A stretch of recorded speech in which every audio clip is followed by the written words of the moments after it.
إن الحمد لله نحمده ونستعينه من يهده الله فلا مضل له ومن يضلل فلا هادي له وأشهد أن لا إله إلا الله وحده لا شريك له وأشهد أن محمدا عبده ورسوله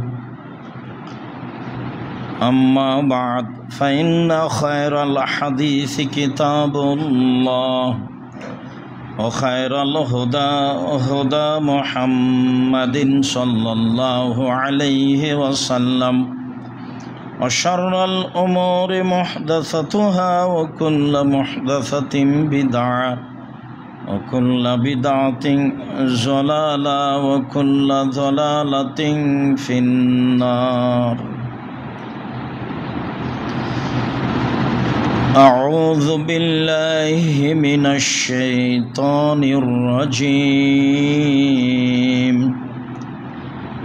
يا أيها الذين آمنوا إذا نودي للصلاة من يوم الجمعة فاسعوا إلى ذكر الله وذروا البيع ذلكم خير لكم إن كنتم تعلمون عن أنس رضي الله تعالى عنه قال ذكروا النار والناقوس فذكروا اليهود والنصارى فأمر بلال أن يشفع الآذان ويتر الإقامة رواه البخاري ومسلم عن عبد الله بن عمر رضي الله تعالى عنه قال كان الآذان على عهد رسول الله صلى الله عليه وسلم مرتين والإقامة مرة غير أنه يقول قد قامت الصلاة رواه البخاري ومسلم সম্মানিত দিনী ভাই বোন, প্রশংসা আল্লাহর জন্য, শান্তি অবতীর্ণ হোক আল্লাহর রাসূলের উপর সাল্লাল্লাহু আলাইহি ওয়াসাল্লাম। আমরা অবগত আছি আমাদের এখন আলোচনা চলছে সালাত নিয়ে। সালাতের আলোচনার পূর্বে ছিল পবিত্রতা নিয়ে। সালাতের আলোচনায় আমরা বিগত জুমায় আজানের ফজিলত, আজানের উত্তর, আজান দিলে কি নেকি হবে আর আজানের উত্তর দিলে কি নেকি হবে, তাতে আমরা মোটামুটি সমানই কাছাকাছি পেয়েছি। এতটুক যে রাসূল সাল্লাল্লাহু আলাইহি সাল্লাম বলেছেন, মুয়াজ্জিনের আজান শুনে যত মানুষ সালাত আদায় করে সবাই মিলে যত নেকি পায়, মুয়াজ্জিন একাই তত নেকি পায়। যারা উত্তর দেয় তারা এখানে কিছুটা ঘাটতির মধ্যে রয়েছে। আর যেখানে আল্লাহর নবী বলেছেন যে বিচারের মাঠে মুয়াজ্জিন সবচেয়ে সম্মানী, এখানে কিছুটা রয়েছে। তবে যখন সাহাবী বললেন যে মুয়াজ্জিনরাই তো সব নেকি নিল, তা আমরা কি করব? তখন আল্লাহ রাসূল বললেন যে তাহলে মুয়াজ্জিন যা বলে তা বলো, ফাইজান তাহাইতা ফাসাল তুতা, মুয়াজ্জিন আজান শেষ করলে তোমারও বলা শেষ হলে তুমি যা চাও, যা চাইবে তাই দেওয়া হবে। এরপরেও কিছু ঘাটতি থেকে গেছে যা আমরা অবগত হয়েছি।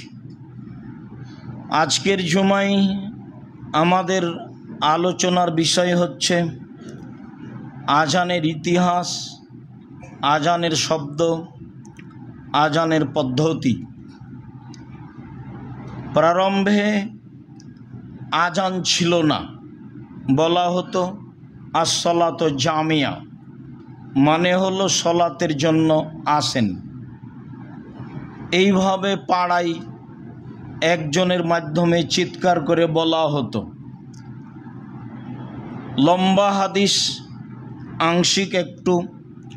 ফাতেমা বিনতে কায়েস বলেন, সামিতু মুনাদিয়া লিনাদিয়া সলাত জামিয়া, আমি মহিলা মানুষ শুনলাম একজন বলে গেল আসসালাত জামিয়া, সলাত শুরু হতে যাচ্ছে। ফাখারাজতু ইলাল মসজিদে, আমি মসজিদে গেলাম।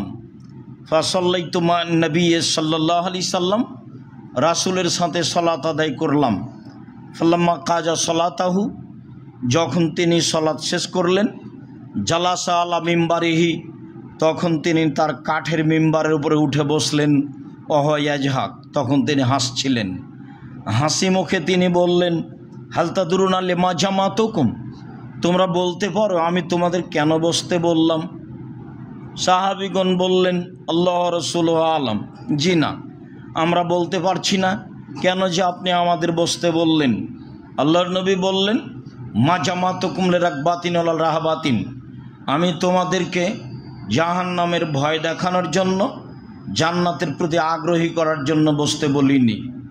তবে বসতে বলেছি এই জন্য, আন্না তামিমা দারি কানা রাজুলান নাসরানিয়ান, তামিমদারি একজন খ্রিস্টান মানুষ ছিল। ফাজা আসলামা ওয়াহাদ্দাসানি হাদিসান কুনতু ওয়াহাদ্দিসুকুম মাসিহিদ দাজ্জালে, সে একটা বিবরণ দিচ্ছে দাজ্জাল সম্পর্কে, যে বিবরণ আমি তোমাদের দিয়ে থাকি। তামিমদারি বলছে, রাকেবনা ফি সাফিনাতিন বাহারিয়াতিন মাসালাসুনা রাজুলুন লাকমা জোজাম, আমরা 30 জন মানুষ লাখম সম্প্রদায়ের এবং জোজাম সম্প্রদায়ের একটি বড় নৌকা স্টিমারে উঠেছিলাম। ফালালাই বলেন মৌজ ফিল বাহারি সাহারান, 1 মাস যাবৎ স্টিমার আমাদের নিয়ে খেলল ঢেউয়ে। ঝড় বৃষ্টিতে নৌকা কোন দিকে গেল তা বুঝতে পারলাম না। ফারফাইলা জাজিরাতিন হিনা তাগরিবুস শামস, 1 মাস পরে একদিন সন্ধ্যার সময় স্টিমার এক কেনারায় গিয়ে লাগলো। ফারাকেবনা ফি সাফিনাতিন, আমরা ছোট ছোট নৌকায় উঠে বসলাম। কেন? বড় নৌকা অনেক পানিতেই মাটিতে ঠেকে যায়। ফালাকিয়াতনা দাব্বা আহলাবুসারে, হঠাৎ একটা প্রাণীর সাথে সাক্ষাৎ হলো যার গায়ে খুব লোম, লাইদ্রামিন কবলে হিমিন দবরেই বেকাসরাতি সারে, তার গায়ে এত লোম, লোমের কারণে বোঝা যায় না কোথায় তার মুখ আর কোথায় তার পিছন। আমরা বললাম, মানান্তি তুমি কে? সে বলল, আনাল জাসাসা, আমি হচ্ছে সিআইডি, আমি গোয়েন্দা, কথা বহন করি। ইজাহাবু ইলা জাদ দাইরে ফিহি রাজুলুন ইয়াস্তাকু ইলা খাবারিকুম, তোমরা এই ঘরের দিকে যাও, সেখানে একটা লোক রয়েছে, সে তোমাদের দেখার জন্য ব্যস্ত হয়ে গেছে। ফাফারেক নান থাকো না শয়তান নাতান, আমরা অবাক হয়ে গেলাম, ভয়ও পেলাম, ব্যাপারটা কি, এ কি শয়তান নাকি? আমরা অনেকজন থাকলে কি হবে? সাগর প্রান্তে এমন একটা প্রাণী, গায়ে খুব লোম, বোঝা যায় না কোথায় মুখ কোথায় পিছন, এ কথা বলল। দৌড়িয়ে সে ঘরের দিকে গেলাম। ফারাইনা ফিহা ইনসান আজিম, দেখি সেখানে বিশাল মানুষ। মারাই তো খালন কাত, এত বড় মানুষ আমরা জীবনে কোনোদিন দেখিনি। এশুদ্ধ বাইনা রিজলায় হে ও আনা কাই হে ও ইয়াদাই হে বিলা আনাক, তার কাঁধ, তার হাত, হাত পা কাঁধের সাথে লোহার ঝিঁঝির দিয়ে বাঁধা আছে। এসব্য বাইনা সামায়াল আরজে, লাফ দিয়ে আকাশে উঠে যাচ্ছে আবার মাটিতে পড়ে যাচ্ছে, লাফ দিয়ে আকাশে উঠে যাচ্ছে আবার মাটিতে পড়ে যাচ্ছে। অবাক হয়ে গেলাম, বললাম, মানান্তা তুমি কে? সে বলল, আন্তুম কাদারতুমুনি ফাকবিরুন মানান্তুম, আরে তোমরা জেনেই যাবা আমি কে, তোমরা বলো তোমরা কে। আমরা বললাম, আমরা হচ্ছে আরবের মানুষ, আমরা একটা স্টিমারে উঠেছিলাম, লাখম জোজম সম্প্রদায়ের 30 জন মানুষ, 1 মাস ঝড় বৃষ্টি, নৌকা আমাদের নিয়ে খেললো। কোথায় গেলাম বুঝতে পারলাম না। সন্ধ্যের সময় কেনারায় গিয়ে লাগলো, তো আমরা ছোট ছোট নৌকায় উঠলাম। একটা প্রাণীর সাথে দেখা হলো, গায়ে খুব লোম, লোমের কারণে বোঝা যায় না কোথায় রয়েছে মুখ আর কোথায় রয়েছে পিছন। আমরা বললাম, তুমি কে? সে বলল, আমি সিআইডি গোয়েন্দা। তারপরেও বলল, এই ঘরে তোমরা যাও, সেখানে একটা লোক রয়েছে, সে তোমাদেরকে দেখার জন্য ব্যস্ত হয়ে পড়েছে, তাই আমরা আসলাম।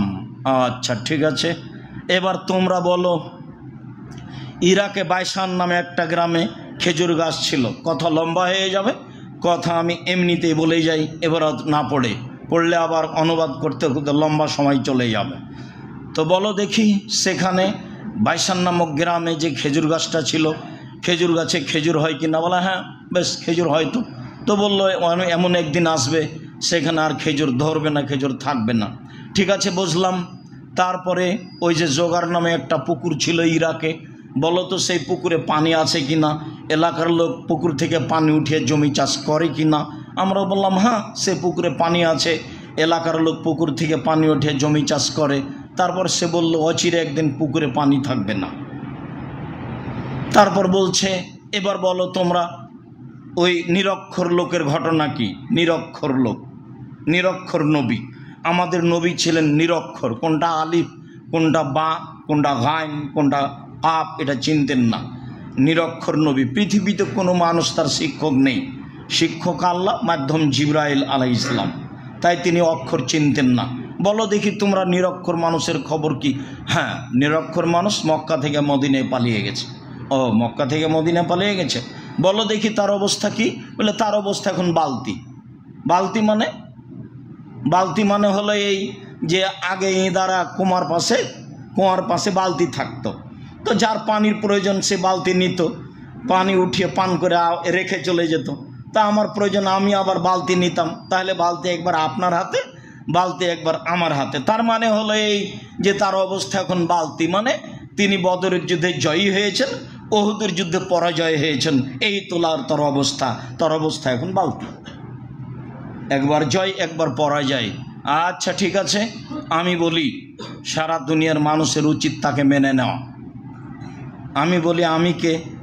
বলছে আমি হচ্ছি দাজ্জাল। একদিন আমাকে এখান থেকে বের হতে বলা হবে, আমি বের হয়ে 40 দিন সারা পৃথিবী ঘুরব, 40 দিনে সারা পৃথিবী আমি ঘুরে নিব। তবে আমি মক্কা এবং মদিনায় প্রবেশ করতে পারবো না। ঢুকতে চাইলে সেখানে 12টা দরজা আছে, 12টায় দরজায় ফেরেশতা খোলা তরবারি নিয়ে আছে দাঁড়িয়ে। আমি ঢুকতে চাইলে আমাকে হত্যা করা হবে, আমি মক্কা এবং মদিনায় ঢুকতে পারবো না।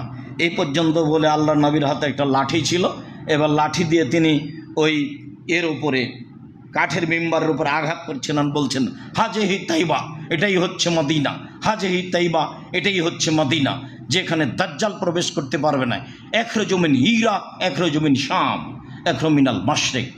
দাজ্জাল বের হবে ইরাক থেকে, দাজ্জাল বের হবে পূর্ব দিক থেকে। সম্মানিত দিনী ভাই বোন, একটা কথা বলতে গিয়ে লম্বা কথা বলে ফেললাম। দাজ্জালের কাহিনী তাতে ছিল এই, ফাতেমা বিনতে কায়েস বলেন আমি শুনলাম মাসাল্লাত জামিয়া, সলাৎ শুরু হতে যাচ্ছে, এই যে এ বলে মানুষকে সলাতের জন্য ডাকা হতো। ঘটনা শেষ করলাম, তবু আরেকটি বলা থাকলো, এই যে রাসূল সাল্লাল্লাহু আলাইহি সাল্লামের ব্যাপারে দাজ্জাল নিজে ঘোষণা দিল সারা পৃথিবীর মানুষের উচিত তাকে মেনে নেওয়া, তার আনুগত্যই করতে হবে। পানি পান করলে তার মতো করে করতে হবে, এটা দাজ্জালও বলে। খেতে বসলে তার মতো করে খেতে হবে, এটা দাজ্জালও বলে। কথা বললে তার মতো করে বলতে হবে, এটা দাজ্জালও বলে। প্রত্যেকটা কাজ তার নিয়মে হতে হবে, এই কথা দাজ্জাল বলে, এটা ঘোষণা দাজ্জালের। তাদের জন্য উচিত তাকে মেনে নেওয়া, এই কথা দাজ্জাল বলে। সম্মানিত দিনী ভাই বোন, চুমা দিয়ে মোহাম্মদ সাল্লাল্লাহু আলাইহি সাল্লামকে সম্মান করা যায় না। বল হিসাব রাসূল সাল্লাল্লাহু আলাইহি সাল্লামের কথা মেনে তাকে সম্মান করা যায়। বলা হয়েছে যতক্ষণ পর্যন্ত মানুষ তার নিজের চেয়ে আমাকে সে ভালো না বেসেছে ততক্ষণ পর্যন্ত সে ইমানদার নয়। তো তিনি কি আমার বাড়ির পাশে আছে, দাওয়াত দিয়ে খাওয়াবো, তার নাম ভালোবাসা? জি না, তার প্রত্যেকটা কর্মকে তার মতো করে মানতে হবে, তার নাম তাকে ভালোবাসা। তার নাম হচ্ছে এই, আমি সাক্ষ্য দিচ্ছি মোহাম্মদ আল্লাহ রসুল, মানে হলো এইটা।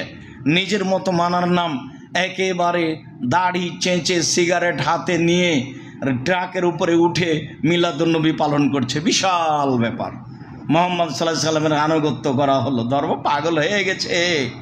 धर्म राजशाही चाँपे नवगंजर हवाई लड्डू दोनों हाथ में लड़ा जो चाहे उसको खा ले, जो चाहे उसको छोड़ दे। बोले सब जे धर्म एक गिलास पानी पान करते 5टा विधान लागे से धर्म पीर दिए चले ना, সে ধর্ম বুজুর্গানের দিন দিয়ে চলে না, সে ধর্ম কোনো বড় হুজুর দিয়ে চলে না, সেই ধর্ম উমার দিয়েও চলে না।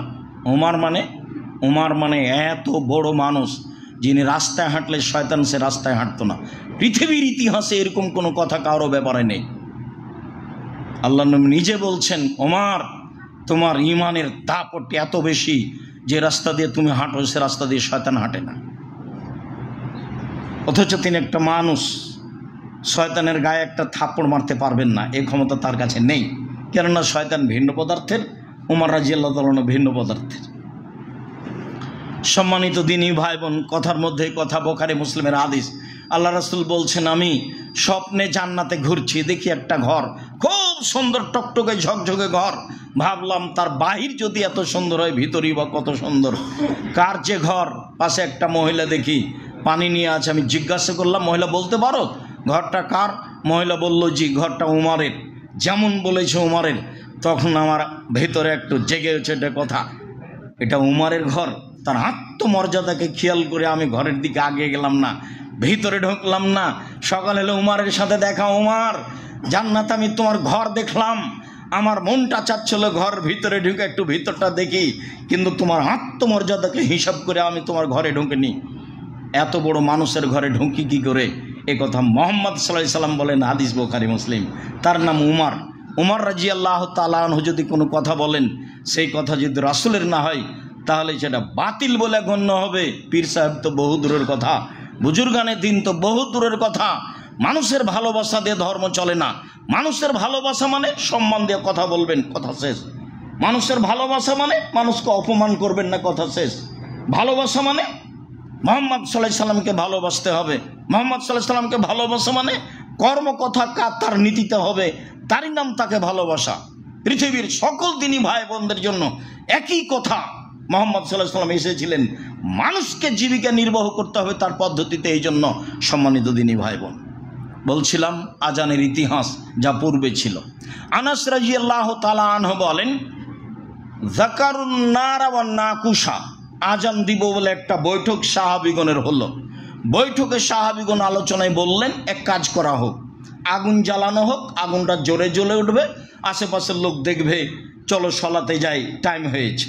আগুন দেখে কেউ বলল, এটা কেমন হলো? তাহলে এক কাজ করা হোক, বাঁশিতে সে ফোঁক দেওয়া হোক, এই শব্দ শুনে মানুষ সলাতে আসবে। এগুলো আলোচনার পর্যায়ে এক পর্যায়ে বলা বলি হলো, এগুলো হবে না একটাও। কেন? তো আগুন তো খ্রিস্টানদের কাজ, বাঁশি তো ইহুদিদের কাজ, তাহলে আমাদের সলাতে ডাকার পদ্ধতি ইহুদি খ্রিস্টানদের সাথে মিলে যাবে? তা কেমনে হয়? এইটুকু বলার পরে ফাউমেরা বেলালুন, বেলালকে আদেশ দেওয়া হলো। মানে যায়েদ ইবনে আব্দে রাব্বিহি স্বপ্নে দেখেছিলেন, উনি স্বপ্নে দেখছেন যে একটা লোক একটা বাঁশি সিংহা, একটা বাঁশি ঘাড়ে করে নিয়ে চলে যাচ্ছে। তো যায়েদ ইবনে আব্দে রাব্বিহি বলছেন, এটা একটু দেন না, বিক্রি করেন না। বলে কি করবেন? আমরা সলাতের জন্য এটা দিয়ে ডাকবো মানুষকে। এটা নেবেন, এর চেয়ে ভালো বলে দিই কি? হ্যাঁ বলেন তো, সেটা কি? তো আজান বলে দিলেন। তো ঘুম থেকে উঠে তাড়াহুড়া করে রাসূলের কাছে যাচ্ছে। তো আল্লাহ রাসূল বেলালকে বলছেন, বেলাল আজান দাও। তো উমর রাদিয়াল্লাহু তাআলা শুনে খুব দৌড়িয়ে আসছেন। আল্লাহ রাসূল, কি ঘটনা? এভাবে আজান মানে? আমিও স্বপ্নে দেখেছি আজান। হ্যাঁ ঠিক আছে, তোমাদের স্বপ্ন সত্য, বেলাল আজান দাও। ফাউমেরা বেলালুন ইয়াশফাল আজানা।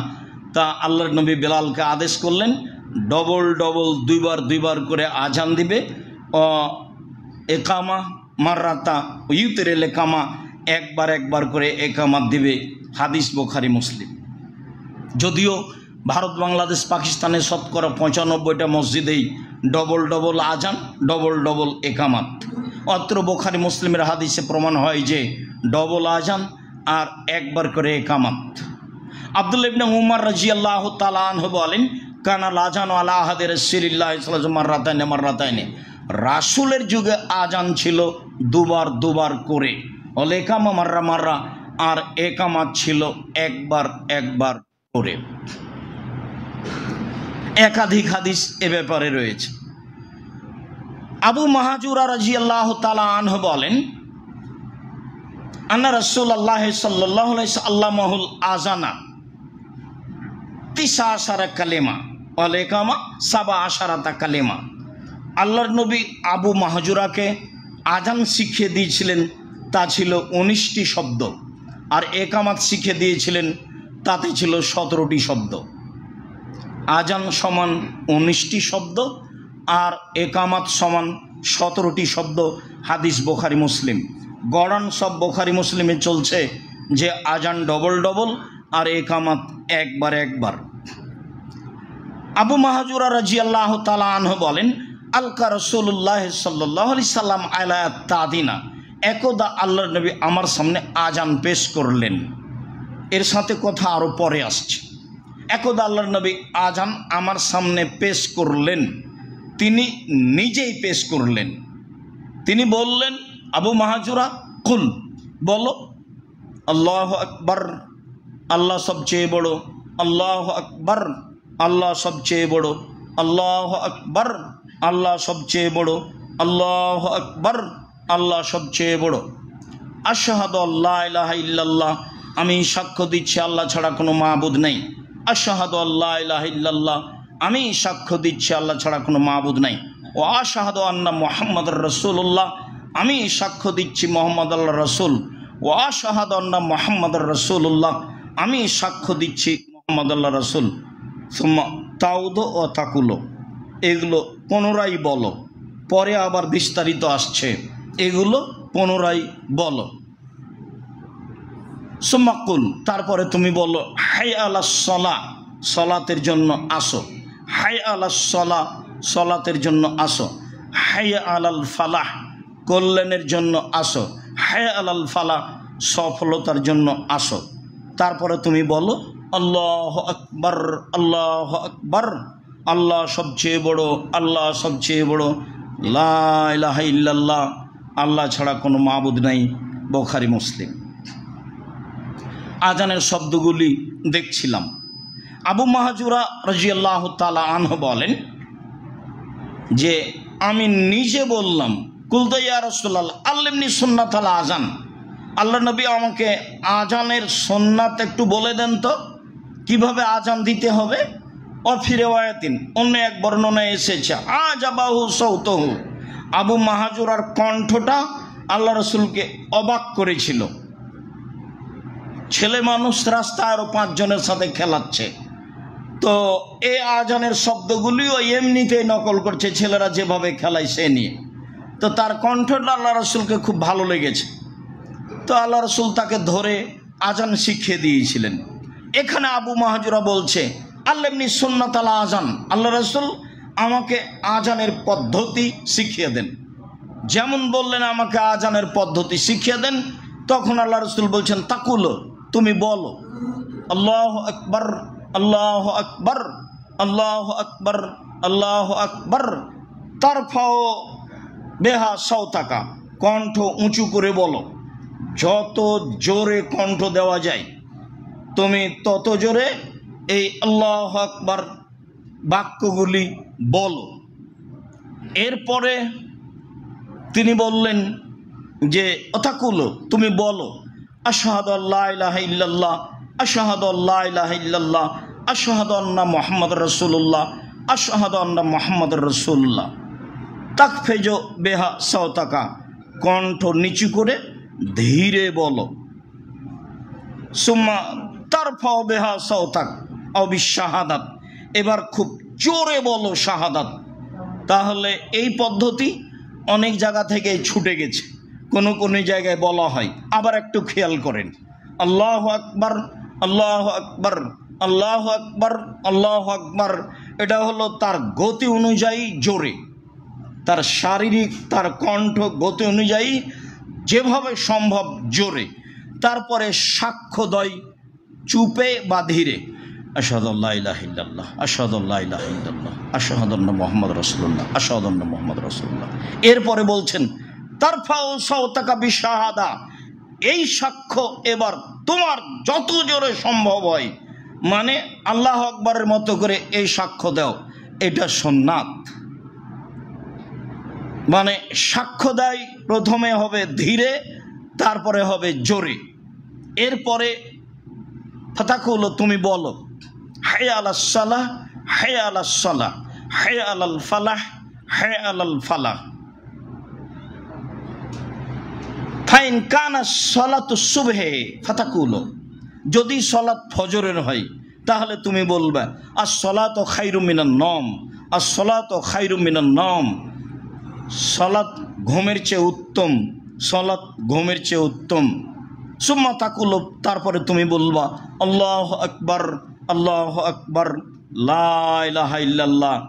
আবু মাহাজুরাকে রাসূল সাল্লাল্লাহু আলাইহি সাল্লাম আজানের পদ্ধতি শিখালেন, যা আমরা বুঝতে পারলাম এইভাবে আজানের পদ্ধতি। আর একামাত একবার একবার আল্লাহু আকবার, আল্লাহু আকবার, আশহাদু আল্লা ইলাহা ইল্লাল্লাহ, আশহাদু আন্না মুহাম্মাদুর রাসূলুল্লাহ, হায় আলাস সালাহ, হায় আলাল ফালাহ, কাদ কামাতিস সালাত, কাদ কামাতিস সালাহ, আল্লাহু আকবার, আল্লাহু আকবার, লা ইলাহা ইল্লাল্লাহ। এটাই হচ্ছে একবার একবারের অর্থ। সম্মানিত দিনী ভাই বোন, বলছিলাম রাসূল সাল্লাল্লাহু আলাইহি সাল্লামের শিখে দেওয়া পদ্ধতিতে আজান। আবু কাতাদা রাদিয়াল্লাহু তাআলা আনহু বলেন, রাসূল সাল্লাল্লাহু আলাইহি সাল্লাম বলেছেন, এজা উকিমাতিস সালাহ, যখন আজানের পরে একামাত দেওয়া হবে, ফালা তাকুমু হাত্তা তারাউনি কাদ খারাজত, তো একামাত দেওয়া হলেই দাঁড়ায়ও না, একামাত দেওয়া হলেই দাঁড়ায় না যতক্ষণ পর্যন্ত আমাকে না দেখেছ। তবে একামাত শুরু হলে আরও হাদিস অনুযায়ী দাঁড়ানো যায়। আর এখন অধিকাংশ মসজিদে ইমাম বলছে যে দাঁড়ান, তো সবাই যখন দাঁড়িয়ে লাইন ঠিক হয়ে গেছে তখন মুয়াজ্জিন একামাত দিচ্ছে। তো একামাত এখন কি করবেন, একামাত তো বাদ পড়ে গেছে, মানে একামাতের তো কাজ শেষ।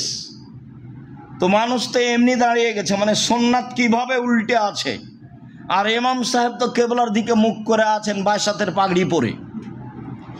ইনি যখন একামাত কাদ কামাতিস সালাত বলবেন তখনই তিনি আল্লাহু আকবার বলবেন। অথচ কোনো এক সময়ে বলেছি, এখানেই বলেছি, মুহাম্মদ সাল্লাল্লাহু আলাইহি সাল্লাম 23 বছর যাবত ইমামতি করেছেন। 23 বছরে কোনো একদিন কোনো এক ওয়াক্ত সালাত, আপনারা কাতার সোজা করুন, প্রাচীরের মতো হয়ে দাঁড়ান, ফাঁকা বন্ধ করুন, এই কথা না বলে সালাত শুরু করেছেন। এর প্রমাণ কিয়ামত পর্যন্ত কেউ দিতে পারবে না। অথচ আপনার মসজিদে ইমাম সাহেব একদিনও বলেন না। ইমাম সাহেবের এই বালাই নাই, উনি তো ওই কেবলা দিকে মুখ করে আছেন।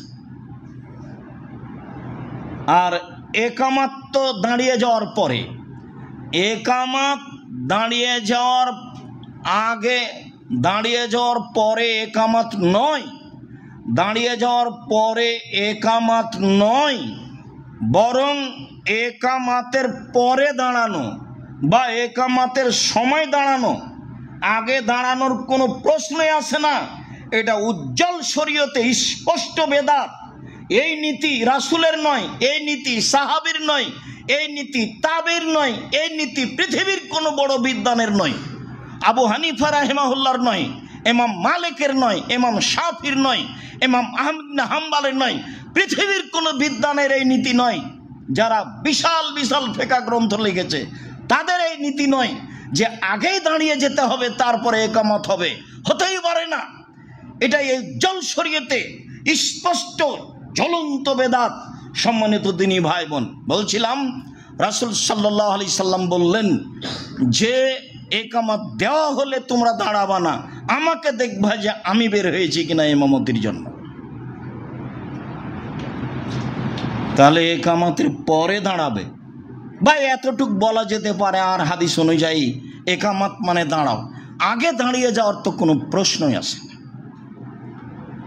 সম্মানিত দিনী ভাই বোন, বিষয়টি বুঝে আমল করার চেষ্টা করি। আল্লাহুম্মা সাল্লি আলাইহি, আল্লাহুম্মা বারিক আলাইহি।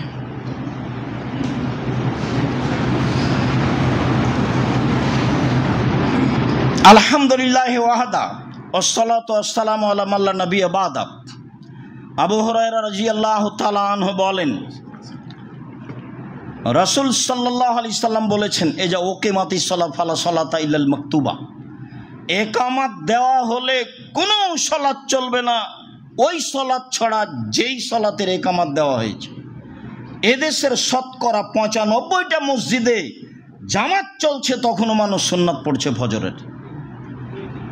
আর আল্লাহর নবী বলছেন, বুখারী মুসলিমের হাদিস, ফরজ সলাতের একামাত দেওয়া হলে কোনো সলাৎ চলবে না। একামাত শুরু হয়েছে মানে সলাতের যে অবস্থাতে আছেন সে অবস্থায় ছেড়ে দেবেন, এটাই সুন্নাত। এতে নেকি আছে।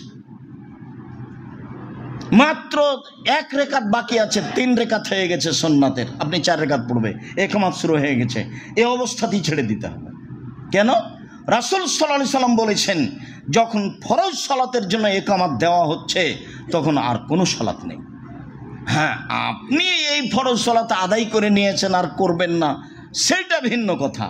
কিন্তু যেই সালাতের একামত দেওয়া হচ্ছে এই সালাত আপনিও পড়বেন, আপনার ইচ্ছা মতো সুন্নাত পড়ার পরে আসবেন সালাতে, এইটা একটা আপনার ইচ্ছার ব্যাপার, যেটা রাসূল সাল্লাল্লাহু আলাইহি সাল্লামের ব্যাপার নয়। সম্মানিত দিনী ভাই বোন, আবু হুরায়রা রাদিয়াল্লাহু তাআলা আনহু বলেন,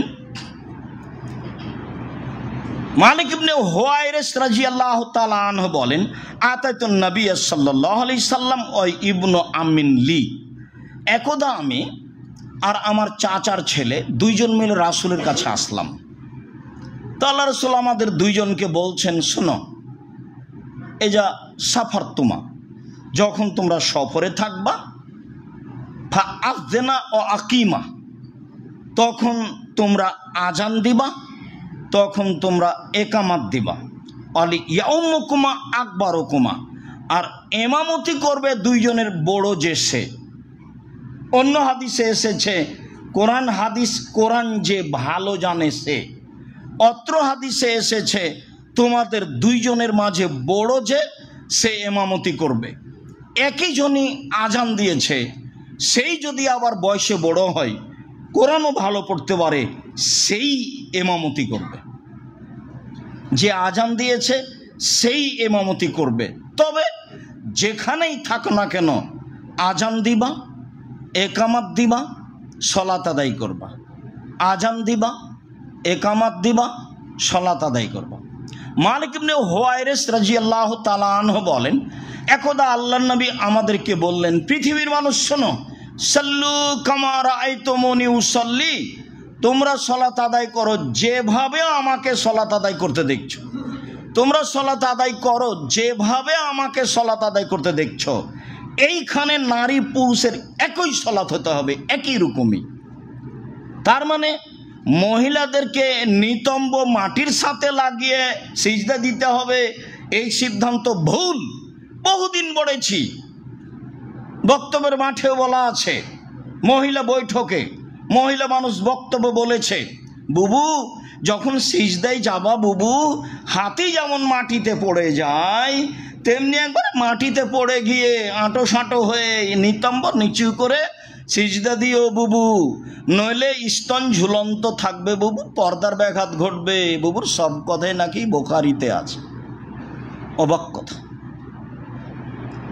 বুবু নামাজে যখন দাঁড়াবা বুবু, তখন 2 পায়ের গোড়ালি জমা করে রাখিও বুবু। যদি জমা করে না রাখো তাহলে লজ্জা স্থানের যোগাযোগ বুবু মাটির সাথে হবে, মাটি অভিশাপ করবে বুবুর। সব কথাই নাকি বুখারীতে আছে।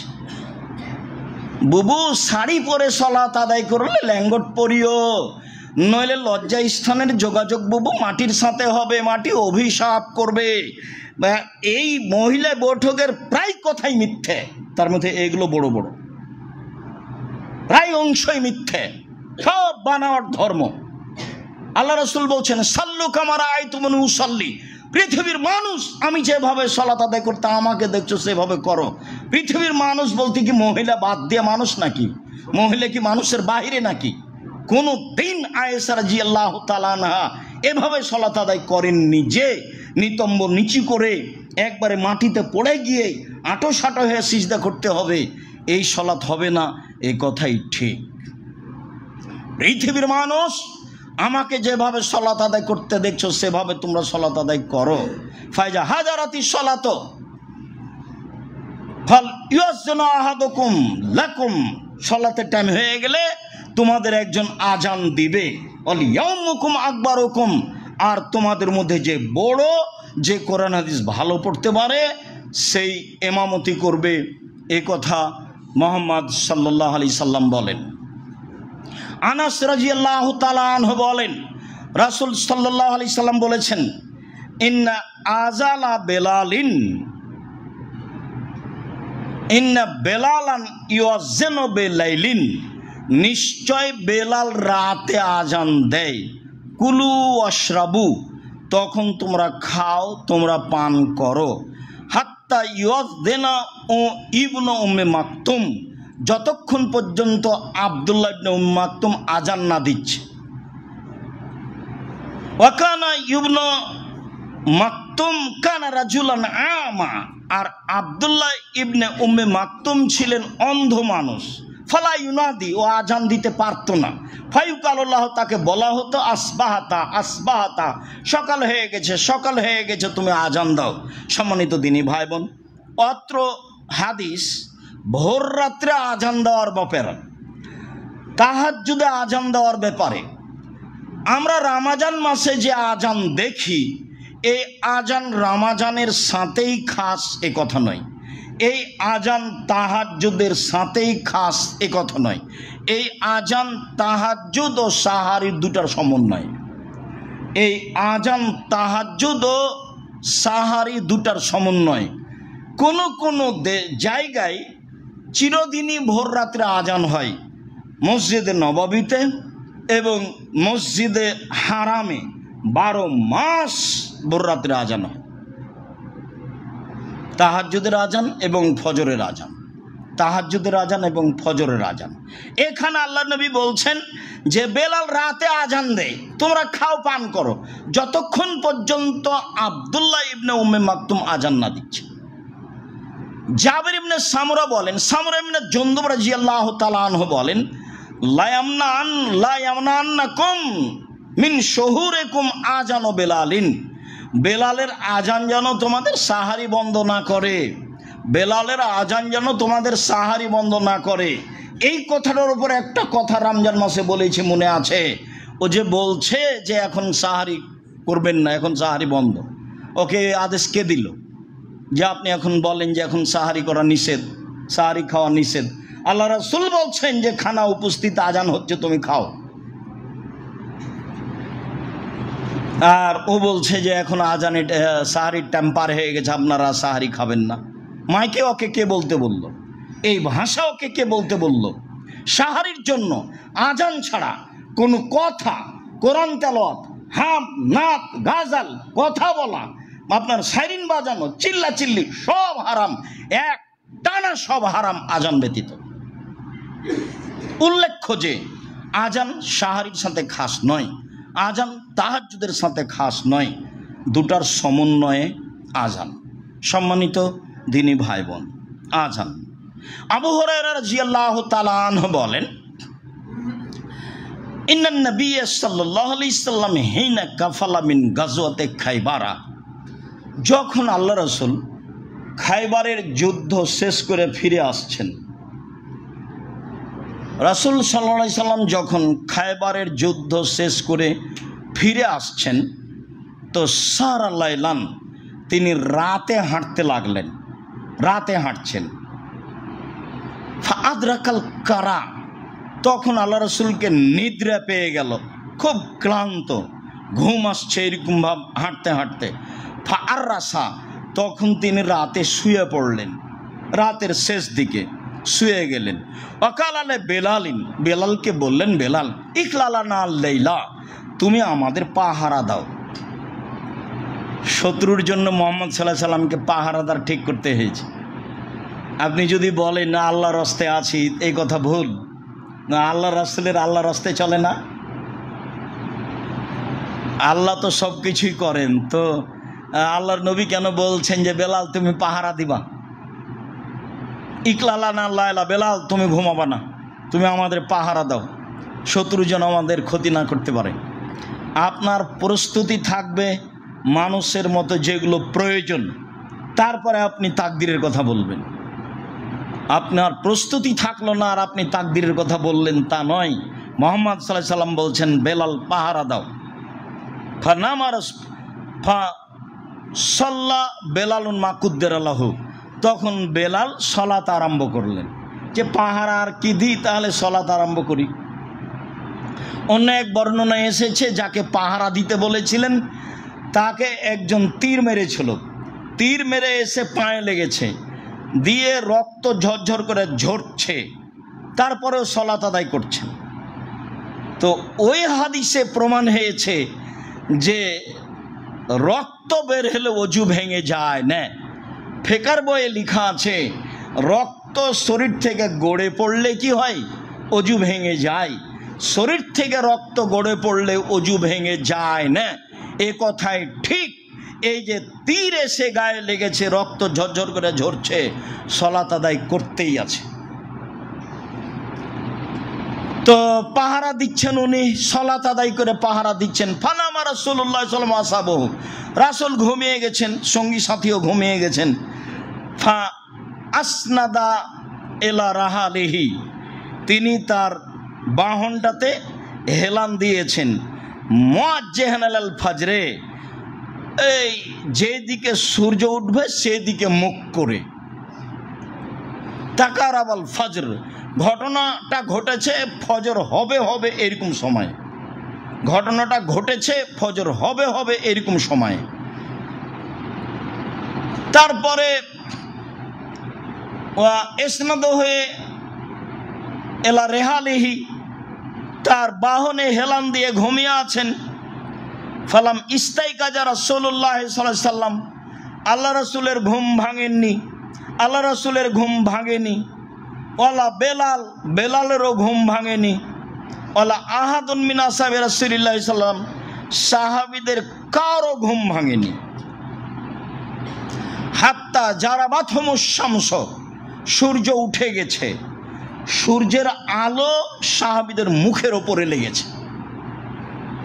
ফাস্তাইকাজা রাসূলুল্লাহ সাল্লাল্লাহু আউয়ালাহুম, তা আল্লাহর নবী এদের প্রথম জেগেছেন। যখন আলোটা মুখের ওপরে লেগেছে, তখন আলোর কারণে আল্লাহ রাসূল ঘুম থেকে প্রথমে জেগেছেন। লম্বা সময় পায়ে হেঁটেছেন, রাতে ক্লান্ত হয়ে গিয়ে ভোর রাত্রে ঘুমিয়েছেন। বেলালকে বলেছেন, বেলাল তুমি পাহারা দাও। বেলাল বাহনের গায়ে হেলান দিয়েছে। ফাগালাবাথু আইনাহু, তার চক্ষু তাকে চেপে ধরেছে, তারপর ঘুমিয়ে গেছে। তো ফাজিয়া রাসূলুল্লাহ সাল্লাল্লাহু আলাইহি ওয়াসাল্লাম, আল্লাহ রাসূল ঘাবড়িয়ে উঠেছেন, ঘটনা কি? ফাকালা ইয়া আয় বেলাল, তো আল্লাহ রাসূল বলেন, বেলাল কি ব্যাপার, তুমি ঘুমিয়ে গেছো যে? তখন বেলাল বলছে, আখা যাবে নাফসি, আল্লাহ যা আখা যাবে নাফসে, আপনাকে যা ধরেছে আমাকে তাই ধরেছে, আপনাকে যা ধরেছে আমাকেও তাই ধরেছে, আমি তো বুঝতে পারিনি। আল্লাহ রাসূল বলল, ইক্তাদু, চলো এখানে থাকা হবে না। অফির ওয়ায়াতিন কালা ইন্না হাজা শায়তানা ফি ওয়াদিন, এই উপত্যকায় শয়তান আছে, চলো এখানে থাকা হবে না। তাহলে শয়তান সব জায়গায় থাকে না, শয়তান জায়গা বিশেষে থাকে।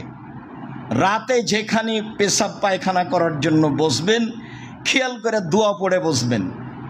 শয়তান সব জায়গায় থাকে না, কোনো কোনো জায়গায় থাকে, এটাই ঠিক। আল্লাহ রাসূল বলেন, এখানে শয়তান আছে, এখানে সালাত আদায় করব না, চলো।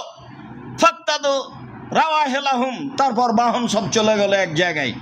চলে গিয়ে বলল, এখানে নামো। বেলাল আজান দাও, আজান দেওয়া হলো। বেলাল ইকামত দিল। সাল্লা রাসূলুল্লাহ সাল্লাল্লাহু আলাইহি সাল্লাম সালাত আল ফজরে, আল্লাহ রাসূল ফজরের সালাত আদায় করলেন। তারপরে তিনি বললেন, শোনো, মান্নাসিয়া আহাদুকুম সালাতাল ফালিসাল্লি যাকারাহা, কেউ যদি সালাত থেকে ভুলে যায়, তাহলে যখনই তার স্মরণ হবে তখনই সে যেন সালাত আদায় করে।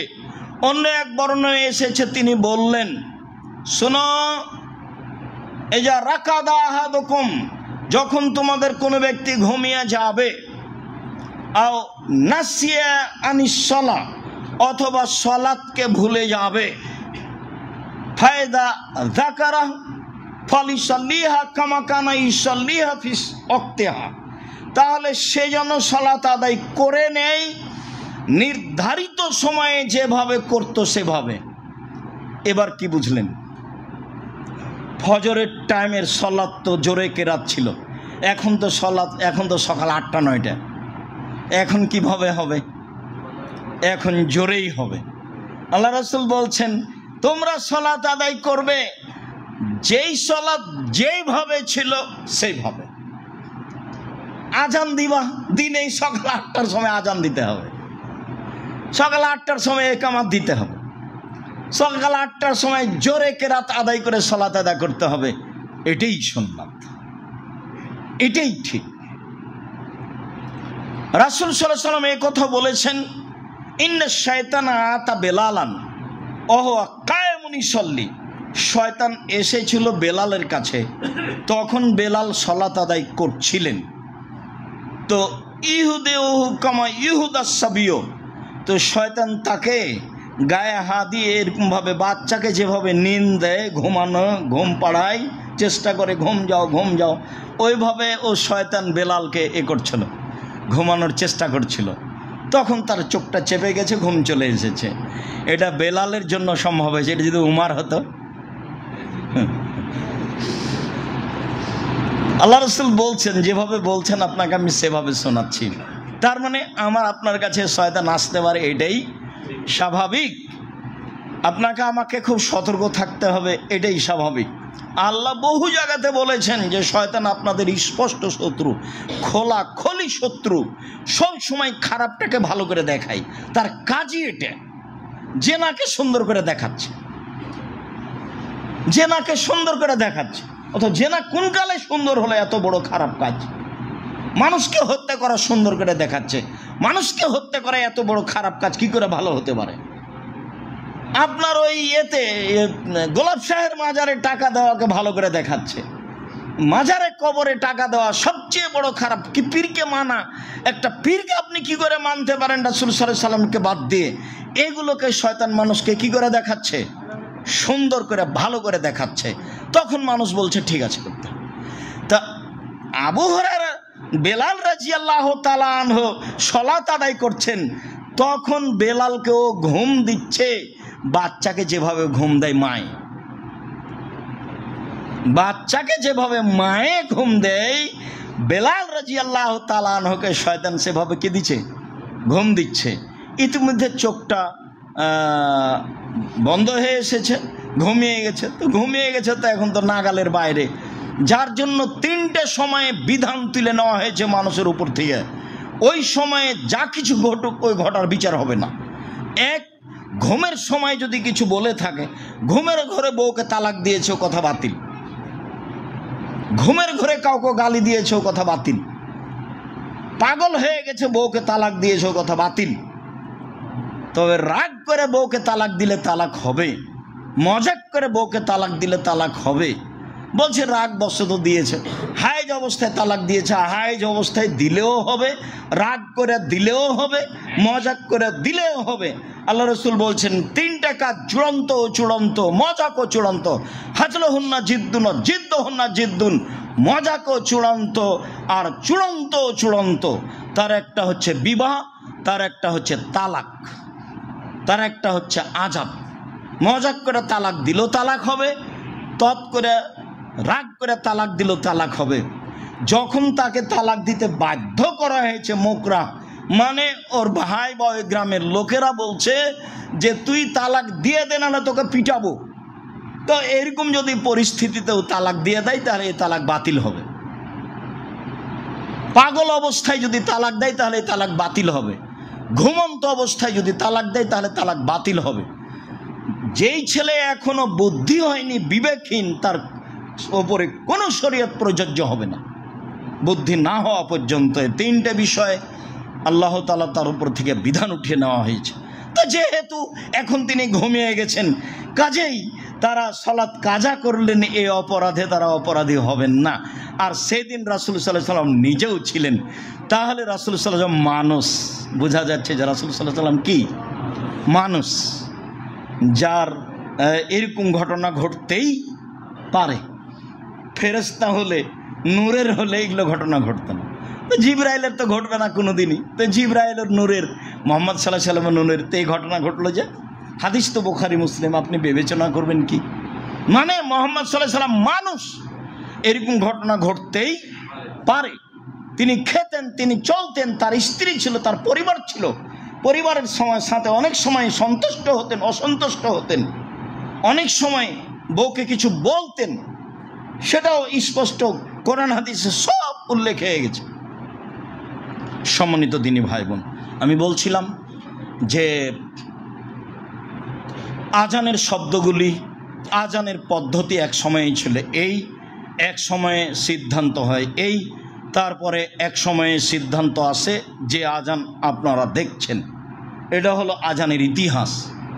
আর 2, আজানের শব্দ হলো আপনার 19টি, আর একামাতের শব্দ হলো 17টি।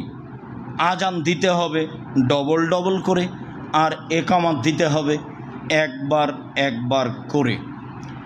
যে কোনো জায়গায় থাকবেন, সফরে থাকেন, বাড়িতে থাকেন, আজান দিবেন, একামাত দিবেন, সালাত আদায় করবেন।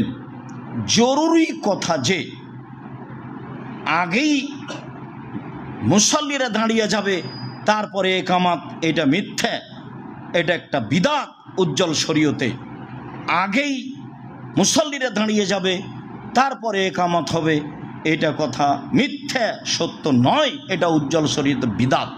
সাথে সাথে ইমাম সাহেব মুসল্লির মুখামুখি হয়ে কাতার সোজা করুন, প্রাচীরের মতো হয়ে দাঁড়ান, ফাঁকা বন্ধ করুন, পায়ের সাথে পা মিলিয়ে দাঁড়ান। ফাঁকা বন্ধ করে যে তার জন্য জান্নাতে ঘর বানানো হবে। ওই যে আমি দেখছি তোমাদের ফাঁকা দিয়ে ছাগলের বাচ্চার মতো শয়তান প্রবেশ করছে। অনেক হাদিস উপদেশ বইয়ে পড়ে দেখেন, উপদেশ বইটা পড়লে আপনি বুঝতে পারবেন, দেওয়া আছে সারিবদ্ধ হয়ে দাঁড়ার আলোচনা দেওয়া আছে। আপনি না পড়লে আমি আর কি করতে পারি?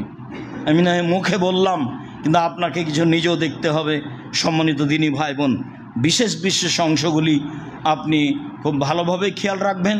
তার বিশেষ অংশ হলো এই, আজান হবে ডবল আর একামাত হবে একবার করে। বিশেষ অংশ হলো এই যে একামত হবে, তারপরে মুসল্লি দাঁড়াবে, বা একামত চলাকালীন মুসল্লি দাঁড়াবে, আগে নয়। তার বিশেষ অংশ হলো এই যে ইমাম মুসল্লির দিকে মুখামুখি হয়ে কাতার সোজা করার জন্য বলবেন। বিশেষ অংশ হলো এই, যেখানেই থাকি না কেন আজান দিয়ে একামাত দিয়ে সালাত আদায় করতে হবে, আজান দিয়ে একামাত দিয়ে সালাত আদায় করতে হবে। সম্ভব না হলে অন্তত একামাত। আল্লাহর নবী 1 আজানে 2 একামাতে সালাত আদায় করেছিলেন আরাফার মাঠে। 1 আজানে 2 একামাতে জোহর আসর সালাত আদায় করেছিলেন আরাফার মাঠে। জোহর 2 রাকাত, আসর 2 রাকাত। আল্লাহর নবী 1 আজানে 2 একামাতে মাগরিব এবং এশা আদায় করেছিলেন মুজদালেফার মাঠে। 1 আজানে 2 একামাতে সালাত আদায় করেছিলেন আল্লাহর নবী মুজদালেফার মাঠে মাগরিব এবং এশা। সেখানে আপনার বিতর সালাতও নেই, সেখানে সুন্নাতও নেই। আরও উল্লেখ্য যে যখন সালাত জমা করা হবে তখন সালাম ফেরার পরপরই দাঁড়াতে হবে, মধ্যে কোনো তাসবিহ তাহলিল নেই। আসসালামু আলাইকুম রহমতুল্লাহ, আসসালামু আলাইকুম রহমতুল্লাহ। জোহরের 2 রাকাত শেষ, এবারে একামত শুরু হবে আসরের জন্য। মধ্যে কোনো তাসবিহ তাহলিল জিকির আজকারের কথা নেই। জোহর শেষ হলে আসর শুরু হবে, এ কথাই ঠিক। মুজদালেফার মাঠে মাগরিব শেষ হলে এশা শুরু হবে, এটাই সুন্নাত। সম্মানিত দিনী ভাই বোন, এভাবেই আমরা আজান একামাত দিয়ে রাসূলের পদ্ধতিতে সালাত আদায় করার চেষ্টা করব ইনশাআল্লাহ। শেষের অংশে বলি, আল্লাহ তুমি দেশকে রক্ষা করো, অমুসলিমদের হাত থেকে রক্ষা করো, গাজাবাসীকে রক্ষা করো, পাকিস্তানকে রক্ষা করো, বাংলাদেশকে রক্ষা করো।